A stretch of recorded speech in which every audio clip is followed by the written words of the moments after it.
গুরু কৃপা কোনো কোনো ভাগ্যবান ভাগ্যবতীর হয়, সবার কৃপা হয় না।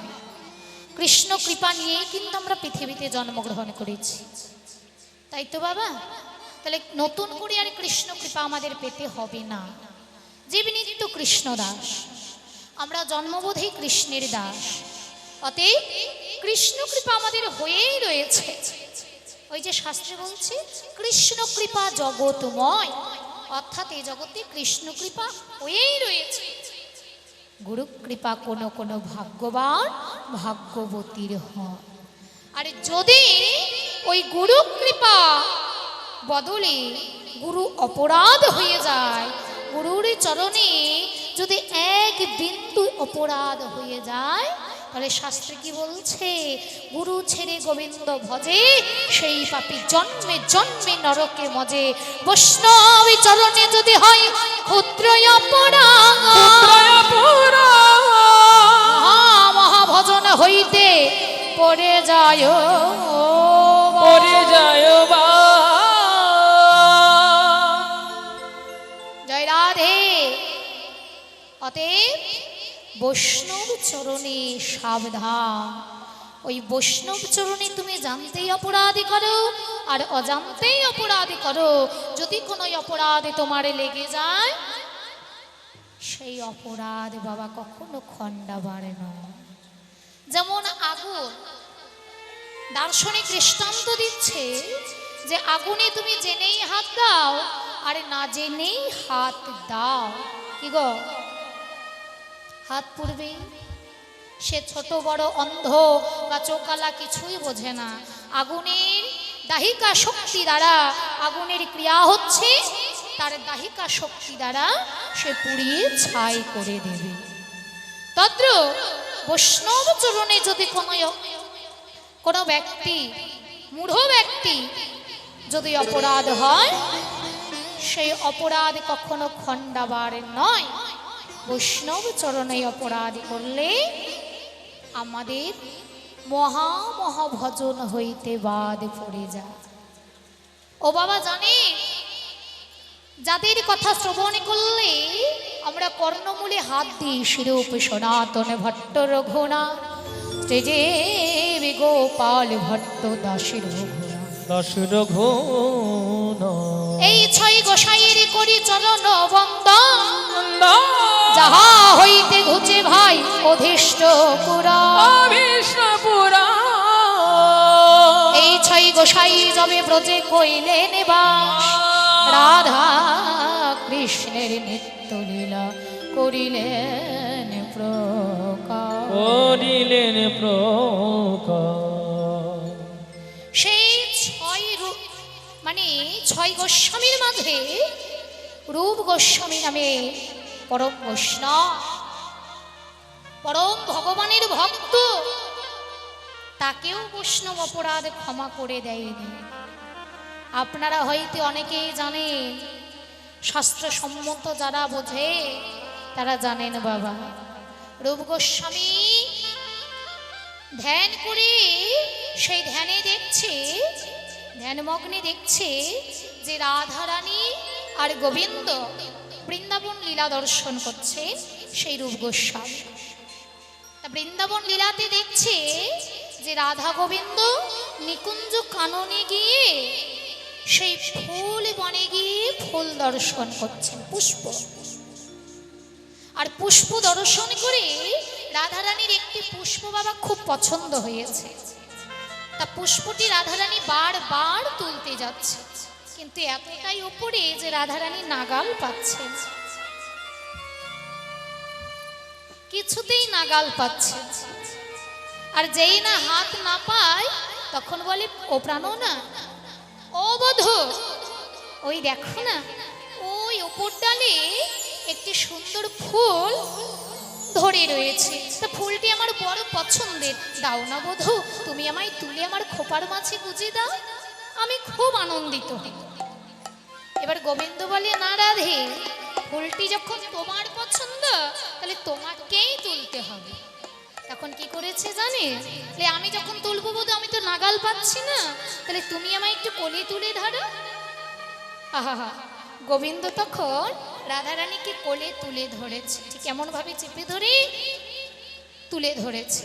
আর রাধারানী যেই না ফুলটিতে হাত দিয়েছে বাবা, অমনি চতুরের শিরোমণি কান আমার প্রাণ গোবিন্দ তিনি কি করেছে, রাধারানীকে ছেড়ে দিয়েছে।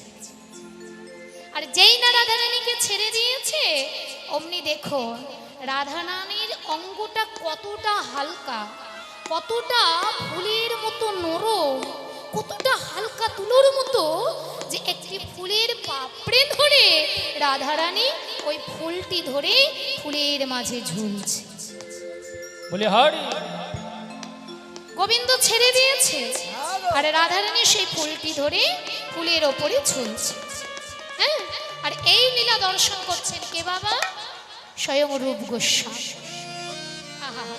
আর যেই না লীলাটি দর্শন করছে, এবার আপনারাই বলো যে অত বড় একটি দেহ একটা ফুলের উপরে যদি ঝুলে থাকে ধার করে, তাহলে কার না হাসি পায়? রূপ গোস্বামী লীলা দর্শন করছে আর প্রচন্ড প্রকারে হাসি দিচ্ছে। আর সেই সন্ধিক্ষণে সেইখান হতে এক মুনিবর আসছেন, এক বৈষ্ণব আসছেন রূপ গোস্বামীর কাছে। হ্যাঁ, যার নাম আমরা অনেক শাস্ত্রে পাই কৃষ্ণদাস, আবার অনেক শাস্ত্রে পাই তার নাম হলো খঞ্জনামণি। মানে একটু তিনি একিয়ে বেঁকিয়ে, অর্থাৎ হ্যান্ডিক্যাপ যাকে বলা হয়, হ্যাঁ বিকলাঙ্গ, তা ঠিক ওই হেঁকিয়ে বেঁকিয়ে হেঁটে আসছেন। কেন? রূপ গোস্বামীর কাছে। তার মনে বড় দুঃখ, তাকে দেখে সবাই ব্যঙ্গ করে, তাচ্ছিল্য করে, উপহাস করে। তাই তার মনে বড় দুঃখ যে রূপ গোস্বামীর কাছে যেতে গেলে নাকি যত মনের জ্বালা আছে সব দূরভূত হয়ে গিয়ে মনে আনন্দের উদয় হয়। তাই মনে বড় ব্যথা নিয়ে, দুঃখ নিয়ে সেই খঞ্জনামণি, হ্যাঁ তিনি আসছেন কোথায়, রূপ গোস্বামীর কাছে। একদম রূপ গোস্বামীর নিকটে পৌঁছে গেছে, এমতই অবস্থায় দেখে রূপ গোস্বামী হাসছে, কিন্তু হাসির কারণটা তিনি জানলেন। রূপ গোস্বামী ধ্যান করছে, হাসছে। কেন হাসছে নিশ্চয়ই আপনারা জানেন। ওই যে রাধারানী লীলাটি দর্শন করছে, ফুলের উপরে রাধারানী ঝুলছে, ইহা দেখে রূপ গোস্বামী হাসছে। কিন্তু এধারে খঞ্জনামণি বড় ভাবছে, যেখানে আমি আসলাম জ্বালা জুড়াতে, কিন্তু তাকে দেখে নাকি জ্বালা জুড়িয়ে যায়, তার কাছে আসতে গেলে নাকি মানুষ মনে শান্তি পায়। আর সে কথা শুনে আমি আসলাম, আমাকে দেখে আবার সে উপহাস করছে। ছি ছি ছি ছি, এত বড় একটা বৈষ্ণব, তিনি আমাকে দেখে উপহাস করছে। না, আমি অভিশাপ করছি, আমি আর এখানে আসবো না। এত বড় অস্পর্ধা, আমাকে দেখে ব্যঙ্গ করা। সঙ্গে সঙ্গে মনের বড় দুঃখ নিয়ে, মনে বড় ব্যথা নিয়ে চলে গেলেন খঞ্জনামণি, আর তার সঙ্গে সাক্ষাৎ করলেন না। এইবারে কি হলো জানেন বাবা, পরের দিন যখন রূপ গোস্বামী ঠিক ওই সময়ে স্নান ধান সমাপ্ত করে যখন ওই আন্নিকে বসে লীলা স্মরণ করছে, তখন আর লীলা স্মরণে আসে না।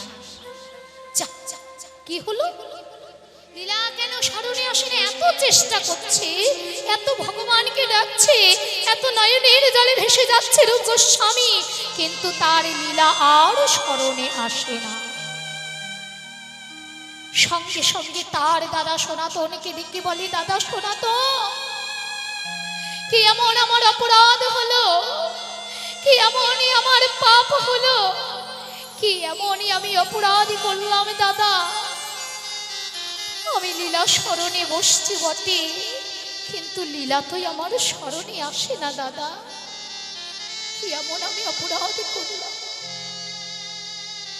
সনাতন গোস্বামী বলছে, ভাই রূপ গোস্বামী, তুমি হয়তো জানো না, ইহ জগতে সব অপরাধের ক্ষমা আছে, কিন্তু বৈষ্ণব অপরাধের কোনো ক্ষমা না।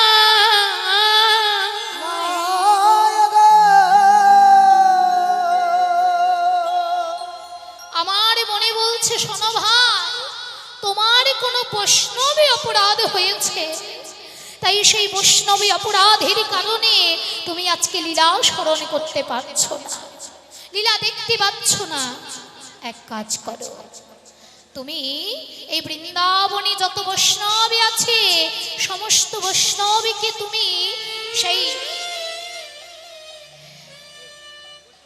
বৈষ্ণব চরণে তুমি শরণাপন্ন হও। প্রত্যেক বৈষ্ণবের দ্বারে গিয়ে তুমি ডেকে নিয়ে এসো, হ্যাঁ, নিমন্ত্রণ জানাও। প্রতিটা বৈষ্ণব যদি আসে তাহলে জানবে তোমার কোনো অপরাধ নাই। আর এই বৃন্দাবনে যত বৈষ্ণব রয়েছে যদি একটি বৈষ্ণব তোমার দ্বারে না আসে তুমি জানবে সেই বৈষ্ণব চরণে তোমার অপরাধ হয়েছে। রূপ গোস্বামী প্রত্যেক বৈষ্ণবীকে সকাতরে উন্নত শিরে নত করে সেই বৈষ্ণবীদের স্বাগত জানালে, নিমন্ত্রণ করলে। দিন আসলো, সেই সময় আসলো, সমস্ত বৈষ্ণবী ভুরি ভুরি আসলো বটে, সমস্ত বৈষ্ণবীর সেবা হচ্ছে বটে, কিন্তু একটি বৈষ্ণব এখনো আসে নাই। সে কে? সে হলেন বৃন্দাবনের কৃষ্ণদাস অর্থাৎ খঞ্জনামণি। সনাতন গোস্বামী বলছে, ভাই রূপ গোস্বামী, ও ভাই রূপ, এই দেখো এখানেই তোমার এই অপরাধটা হয়ে গেছে। যাও তুমি তার কাছে শরণাপন্ন হও, তোমার এই অপরাধ তুমি তার কাছে ক্ষমা চাও, দেখবে তোমার এই অপরাধ ক্ষমা হবে। ছুটতে ছুটতে রূপ গোস্বামী সেই খঞ্জনামণির চরণে গিয়ে আছাড় খেয়ে পড়লে, আরে কেঁদে কেঁদে বলে, ওগো মুনিবা,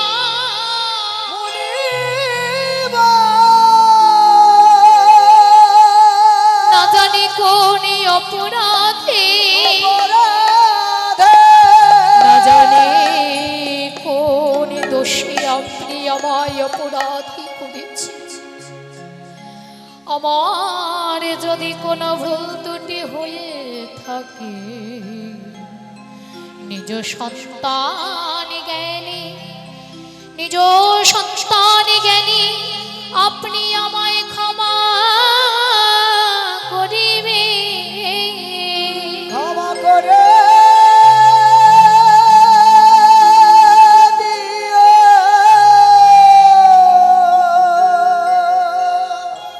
অঝর নয়নের রূপ গোস্বামী কাঁদছে, বৈষ্ণব চরণে লুটিয়ে পড়েছে, নয়নের জলে বৃন্দাবনের মাটি কাদা হয়ে গেল। আর কেঁদে কেঁদে আছাড় খেয়ে বৈষ্ণব চরণে দেহকে লুটিয়ে ফেলেছে রূপ গোস্বামী। গঙ্গা জলে নয় মা, এই নয়নে গঙ্গা থাকতে কি হবে বাহ্যিক জগতের গঙ্গা জল, নয়নে গঙ্গা জল দিয়ে রূপ গোস্বামী সেই মণিবরের সেই বৈষ্ণবের চরণ ধৌত করে দিলে। বাবা আমারই অপরাধ। মণিবর কিছুতেই কথা বলে না, আকার ইঙ্গিতে বলছে, না আমি তো কোনো দুঃখ পাইনি, তাছাড়া আমি তো বিকলাঙ্গ, আমি তো খোড়া, আমি তো ভালো চলতে পারি না, বলো আমাকে দেখে মানুষ কষ্ট পাবে? না না না, আমাকে দেখে মানুষ উপহাসিত করবে, আমি তো উপহাসেরই যোগ্য। মণিবর বৈষ্ণব ঠাকুর হঠাৎ একথা কেন? একথা কেন মানে? আমি গেলাম তোমার কাছে জ্বালা জুড়োতে, আমি গেলাম মনে শান্তি পেতে, আর তুমি আমাকে দেখে হেসে ফেললে, উপহাস করলে। বৈষ্ণব ঠাকুর আপনি ভুল বুঝেছেন, আসলে আমি আপনাকে দেখে হাসি না, বৈষ্ণব ঠাকুর আমি আপনাকে দেখে উপহাস করি না। আসলে কি জানে, আমি সেই সন্ধিক্ষণে গুরু কৃপার বলে রাধা গোবিন্দের গুচ্ছাতে গুচ্ছ রসামৃত রসলীলা আমি অন্তরে জগতে দর্শন করছিলাম।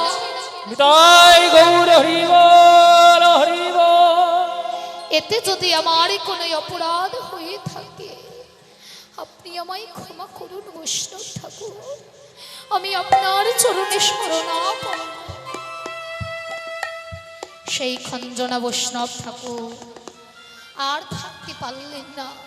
তিনি অছর নয়নে কাঁদিতে কাঁদিতে রূপ গোস্বামীকে হৃদয় মাঝে জড়িয়ে ধরেছে আর বলে, ওরে রূপ রে, তোর মতো যদি আরো আমার এই জগতে তোর মতো পরম ভক্ত, তোর মতো পরম বৈষ্ণব প্রতিটা মায়ের গর্ভে যেন এমন ভাবে জন্ম নেয়। নিতাই গৌর হরি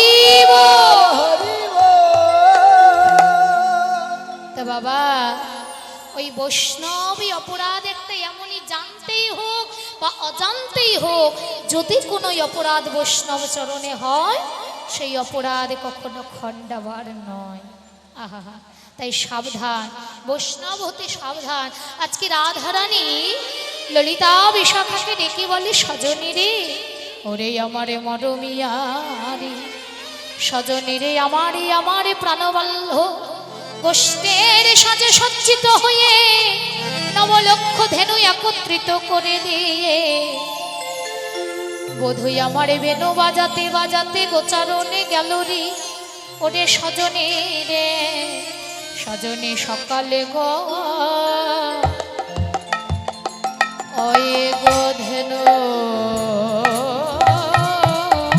লইয়া,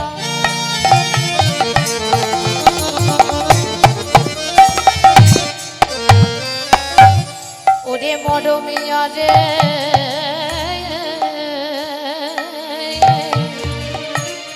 আমারে গোঠে গেল বিনোদিয়া ললিতারা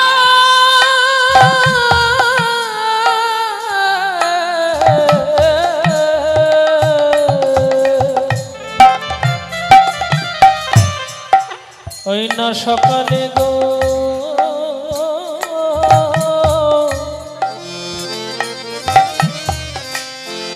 গোধেন লইয়া,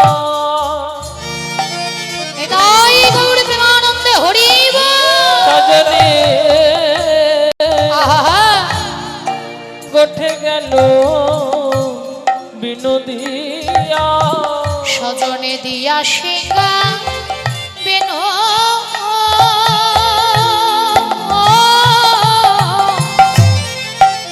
না বেনুরনি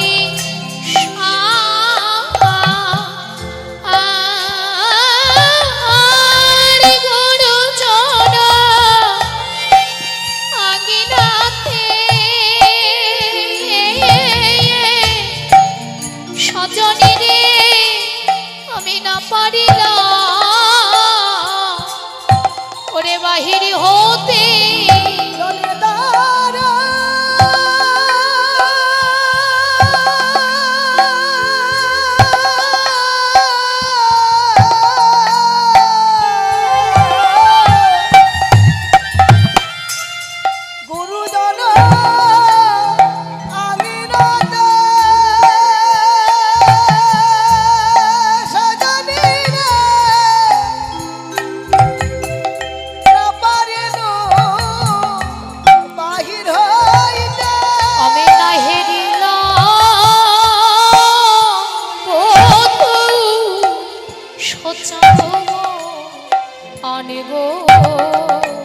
নাহেরিলো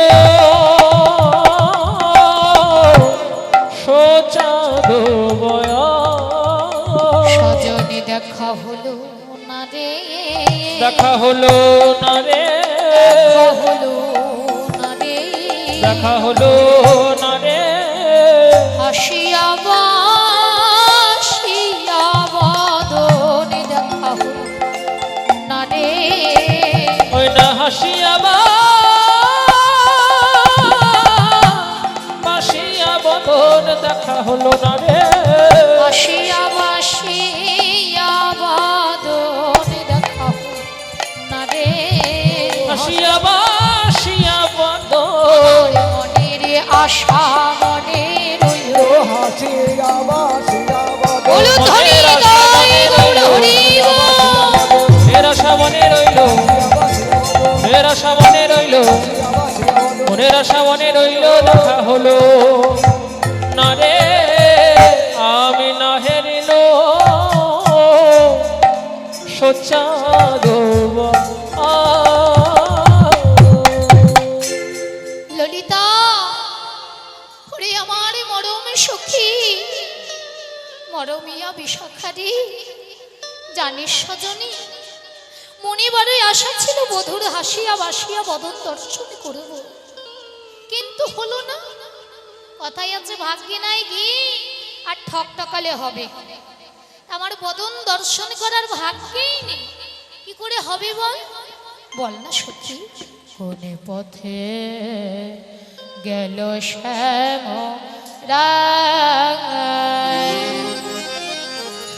কোন পথে গেল শ্যাম ললিতা, কোন পথে গেল শ্যাম ললিতা, কোন পথে গেল শ্যাম ওরে যে মরে করেছে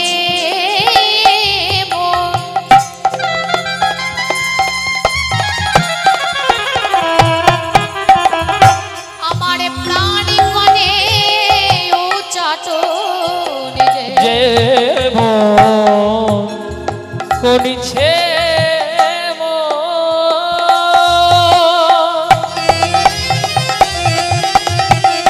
সজনী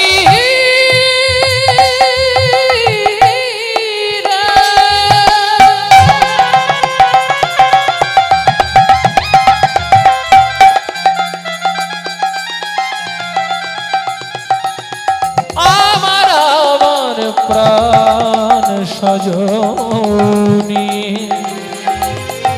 সজনী সজনী যে মোর করিছে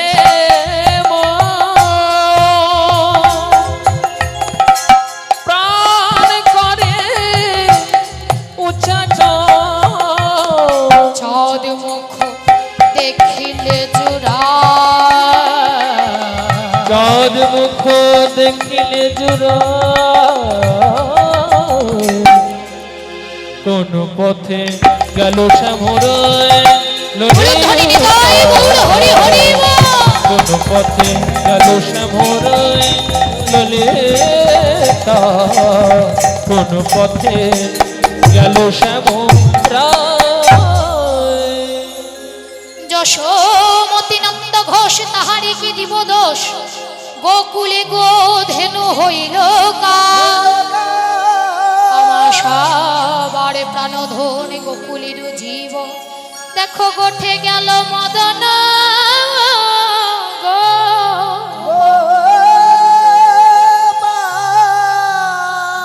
হাত থাকা যাবে না সজনী, যেখানে আমার বধূ নেই সেখানে এই রাধা রানীও আর নেই।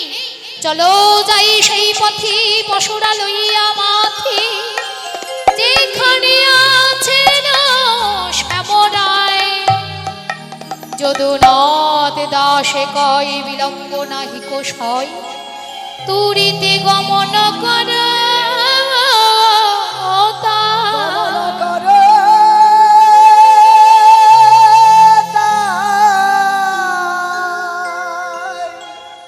রাধারানী আমার ললিতা বিশাখার সঙ্গে কথা বলছে বাবা। আর কথন বলতে বলতে এমতো অবস্থায় দেখে সেই অট্টালিকা পর হতে সেই রাস্তা দিয়ে পথ দিয়ে তুলসী চলে যাচ্ছে। আর যেই না তুলসী চলে যাচ্ছে, রাধারানী নয়নে পড়েছে তুলসী যাচ্ছে, আর অট্টালিকা পর হতে রাধারানী একটি মালা নিয়ে ছুটতে ছুটতে গিয়ে তুলসীর সম্মুখে দাঁড়িয়ে বলে, তুলসী, আরে ও তুলসী, দাঁড়া সজনী। ও সজনী, কোথায় যাচ্ছিস রে? আমার একটা কথা রাখবি? জয়নিতাই গৌর হরি বল। এখানে একটি মহাজনী গান রয়েছে। গান মানে আমরা বিভিন্ন সুর ছন্দে বিভিন্ন মডেলে বিভিন্ন কথা দিয়ে তাকে বোঝাই না বাবা। গান মানে বৈষ্ণব মহাজনীয় তাল রয়েছে, যার নাম হলো বড় দোঠকি। ছোট করলে 7 মাত্রা আর বড় করলে 7 আর 7 14 মাত্রার গান। আডে কেবা, এটা আমাদের গাইতে হয়, মহাজনী জিনিস যেহেতু, এদের ব্যতি রেখে তো করা যাবে না। জয় রাধে। কিবা রাধে কা আ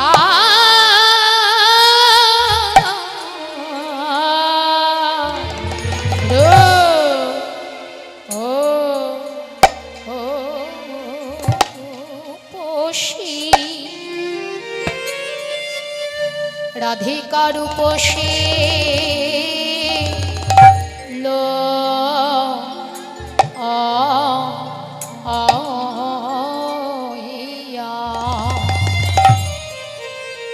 লইয়া তুলসী তুলসী রে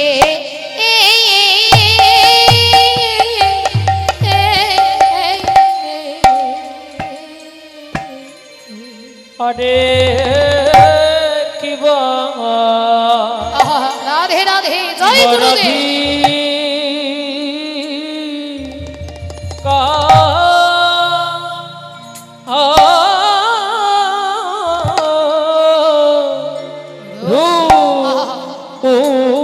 রূপসী একেবারে যত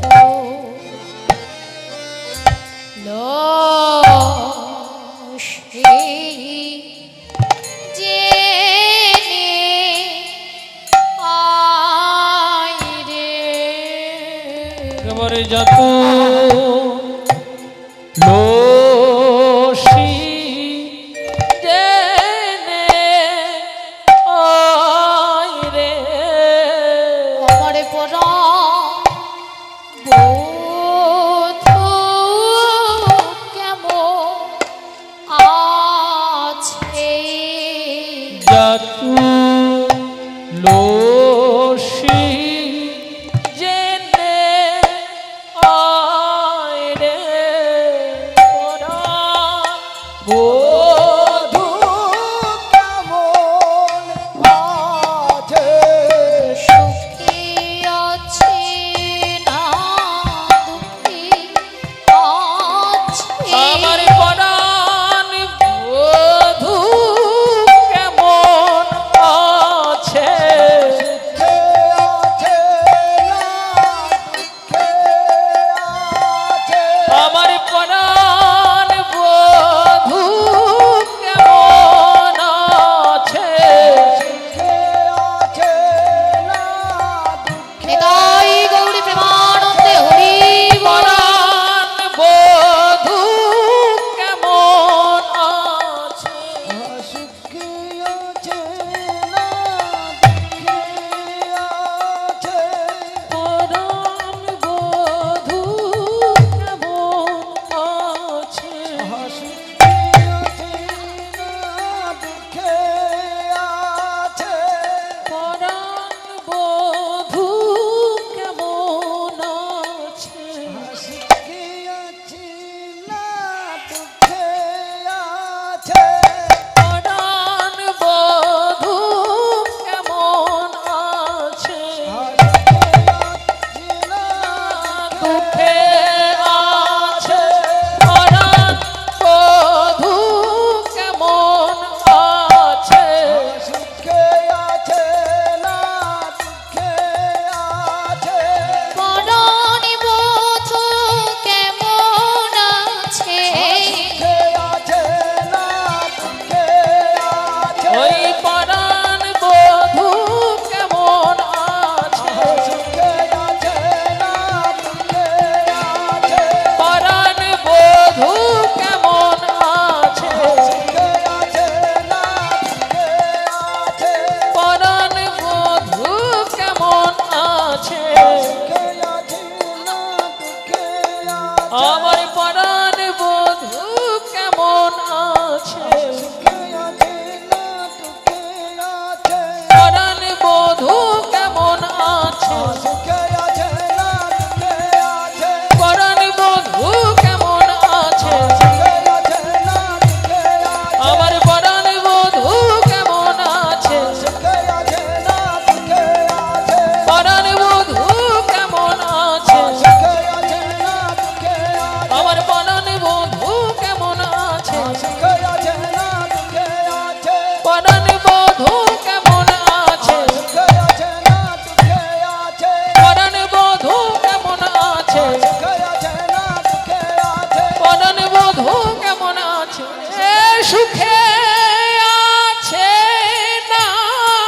দুঃখে আছে পরাণ বধূ কেমন আছে সুখে আছে না দুঃখে আছে পরাণ বধূ কেমন আছে সুখে আছে না দুঃখে আছে পরাণ বধূ কেমন আছে সুখে আছে না দুঃখে আছে পরাণ বধূ কেমন আছে সুখে আছে না দুঃখে আছে পরাণ বধূ কেমন আছে সুখে আছে না দুঃখে আছে নিতাই গৌর প্রেমানন্দ হরি দুঃখে আছে পরাণ বধূ কেমন আছে সুখে আছে না দুঃখে আছে পরাণ বধূ কেমন আছে একেবারে যত লোসি জেনে আয় রে নাগর শেখর যথা গো ওই নানগর শেখর যথা কিবা কাননে গমন কর এখনো তুলসী রে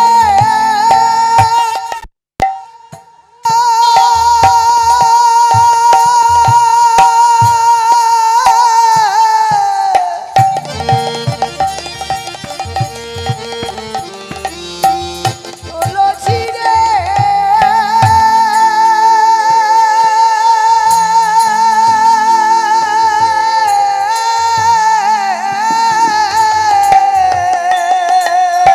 কাননে গমন কর এখনো কাননে গমন কর এখনো উলুধ্বনি হরি কাননে গমন কর এখনো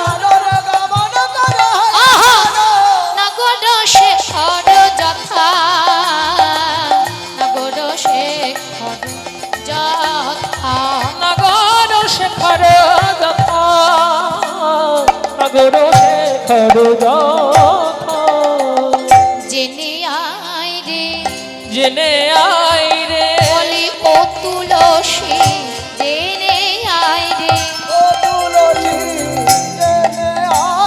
একেবারে তুলসী রে তুলসী রে একবার তুলসী রে তুলসী রে আমার গোবিন্দ জানে তুলসী রে তুলসী রে তুলসী রে গোবিন্দ তারে তুলসী রে তুলসী রে তুলসী রে গোবিন্দ যারে তুলসী রে এ তুলসী রে তুলসী রে গোবিন্দ তারে তুলসী তারে শির হতে নামায় তারে গোবিন্দ তারে তুলসী রে তা সেই তুলসীর কৃপা ছাড়া আমার গোবিন্দ কৃপা লাভ হয় না।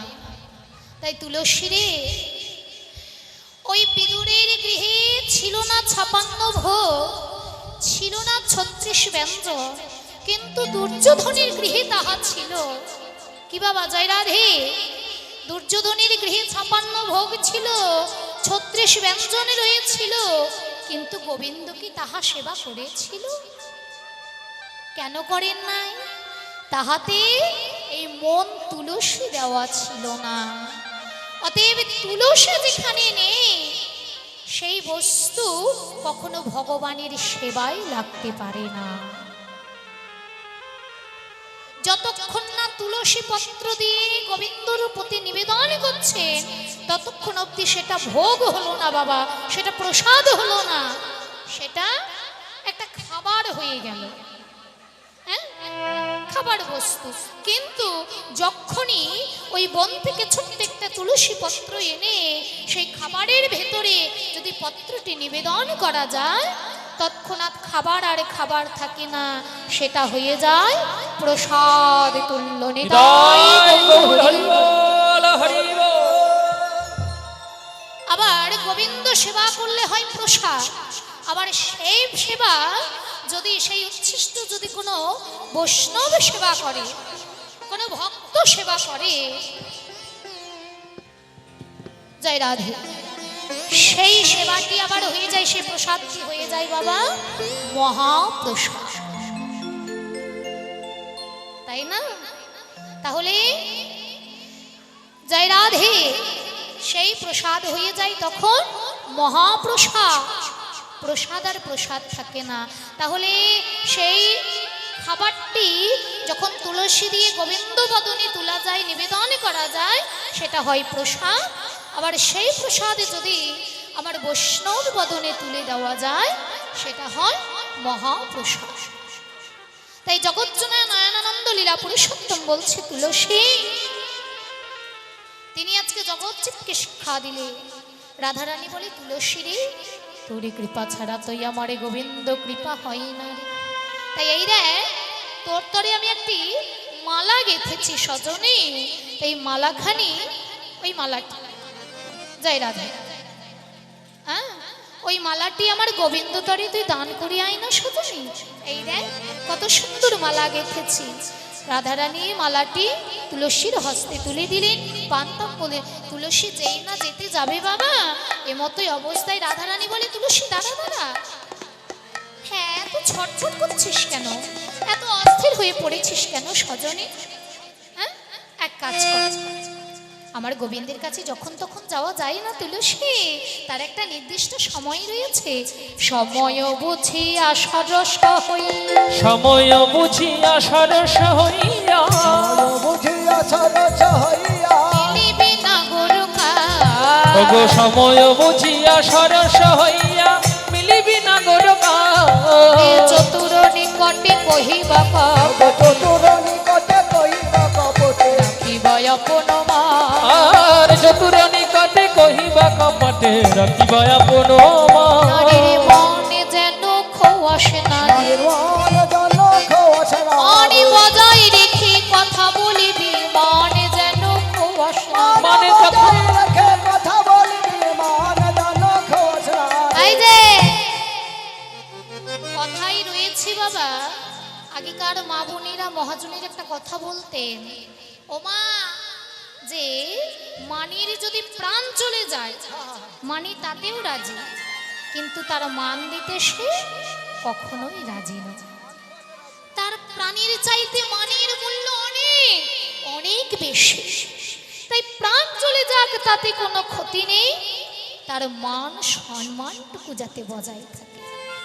জয় রাধে। এখানে কিছু কথা না বললে নয়। ও মায়েরা, নারীর মান যেন খোয়াস নে, কথাটি তাই বললো তো। আর সেই সমাজের নারী আজ আমরা বলছি সব কিছুই পারি। কি গো নারী, আমরা সব কিছু কিছুই পারি। কি গো মা, আগেকার দিনে আমার মা বোনেরা, দাদা আমার বৌদিরা, আমার মা দাদু ঠাকুমারা, দিদা ঠাকুমাদের দেখেছি 12 হাতের ঘোমটা, হ্যাঁ সে 12 হাতের শাড়িতেও তাদের লজ্জা নিবারণ হয়নি, ঘরের এক কোণে বসে থেকেছে, কি তাই তো, তাদের মুখ দেখাতে মানা।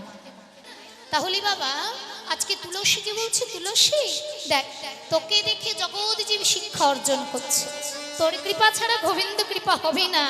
সেই তুলসীও কিন্তু প্রতিব্রতা রমণী ছিলেন বাবা, যার স্বামী ছিল শঙ্কাচূড় দত্ত, প্রতিব্রতা সতী রমণী সেই তুলসী দেবী।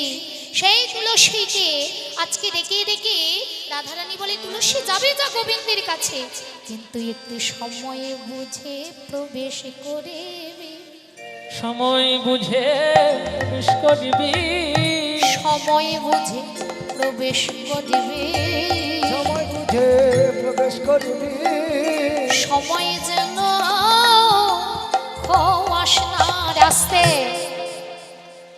আপন ভজন কথা না বিলাবে যথা তথা, আপনা হইয়া হও আপনি সাবধান।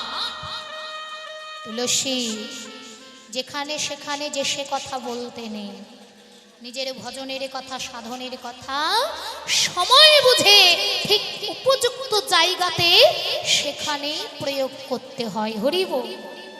দেখুন পদাবলী কীর্তন শুধু শুনলে হবে না, প্রত্যেকটা পদের মাঝে শিক্ষণীয় বিষয় রয়েছে বাবা, গুচ্ছাতি গুচ্ছ রসমৃত রস রয়েছে, সেগুলো আমাদের নির্যাস করতে হবে, কর্ণ নিবেশ করে শ্রবণ করতে হবে।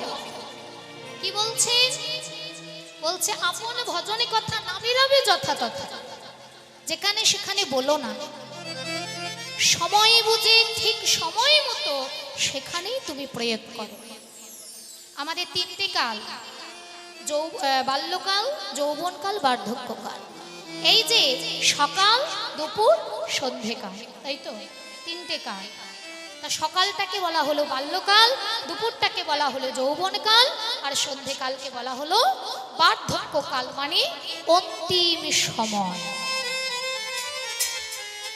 জড়াই জীর্ণ দেহ, তখন আর কোনো কিছু করার আমাদের ক্ষমতা থাকবে না। যতক্ষণ থাকবে দেহের বল, যতক্ষণ থাকবে আমাদের শরীরের বল, যতক্ষণ থাকবে আমাদের রক্তের বল, যতক্ষণ থাকবে আমাদের যৌবনের বল, তখন বলবো না কেউ হরি বল, হরি বল। কেউ বলবো না।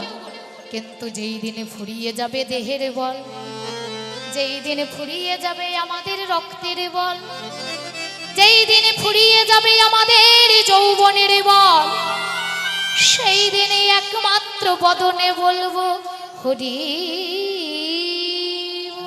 হরি বল। সেই দিনটাই হলো বার্ধক্যকাল বাবা।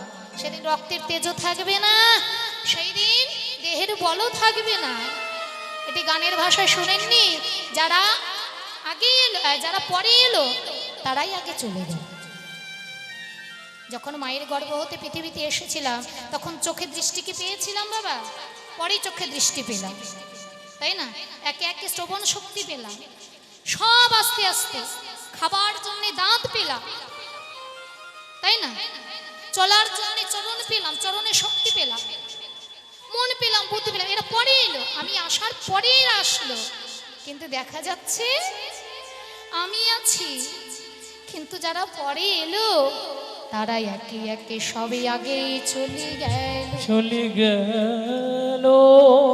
চোখ বলবে ভাই, যেই বাবা 40 টপকে যাবেন, জয় রাধে, যেই 40 পার হয়ে গেল তখন চোখ বলবে ভাই আমি আর চলতে পারছি না, হ্যাঁ আমি আর দেখতে পাচ্ছি না। চোখ বলবে আমি দেখতে পাচ্ছি না। পা বলবে আমার বাতের ব্যথাটা বেড়েছে, আমি আর চলতে পারছি না। কান বলবে ভাই আমি আর ভালো করে শুনতেও পাচ্ছি না। এবার স্মৃতি শক্তি বলবে ভাই আমি আর আগের মতো ভালো করে কথা ধরে রাখতে পারছি না, কি বলছি কি করছি ভুলে যাচ্ছি।